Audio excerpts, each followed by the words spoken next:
ನಾಟಕ ಕಂಪ್ನಿಯಲ್ಲಿ ಪ್ರತಿಯೊಬ್ಬರು ದೊಡ್ಡ ದೊಡ್ಡ ಆರ್ಟಿಸ್ಟ್ ಎಲ್ಲ ಇರೋದು. ನಾವು ಹುಡುಗರು ಒಂದು 10-15 ಜನ ಇರ್ತಿದ್ದು.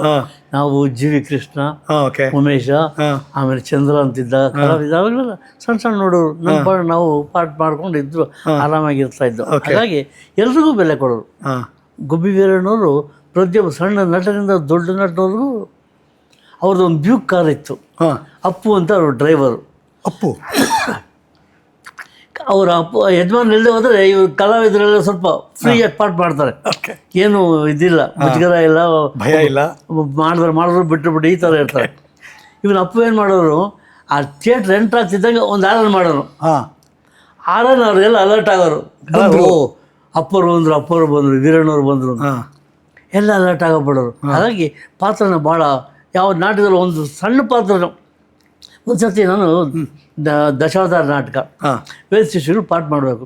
ನಾವು 4 ಜನ ವೇದ ಶಿಷ್ಯಗಳು. ಸಹನಾವತು ಸಹನೋ ಭುನಕ್ತು ಸಹ ವೀರ್ಯಂ ಕರವಹಿ ತೇಜಸ್ವಿನ ವಧಿತಮಸ್ತು ಮಾವಿದ್ವಿಷಾವಹಿ ಓಂ ಶಾಂತಿ ಶಾಂತಿ ಶಾಂತಿ ಅಂದ್ಬಿಟ್ಟು ನಾವು ಕಣ್ಣು ಮುಚ್ಕೊಂಡು ಕೂತ್ಕೋಬೇಕು. ಹೈಗ್ರೀವ ರಾಕ್ಷಸ ಬಂದು ನಮ್ಮನ್ನ ಆ ವೇದ ಶಿಷ್ಯಗಳು ತಗೊಂಡು ಸಮುದ್ರಕ್ಕೆ ಬಿಸಾಕೋದಾಯ್ತು ಹೊರಟ್ಬಿಡ್ತಾರೆ. ಅವ್ನು ಬರ್ತಿದ್ದ, ಅವ್ನು ನಮ್ಮನ್ನು ಕೈ ಹಾಕ್ತಿದ್ದಾಗ ಲೈಟ್ ಆಫ್ ಆಗುತ್ತೆ.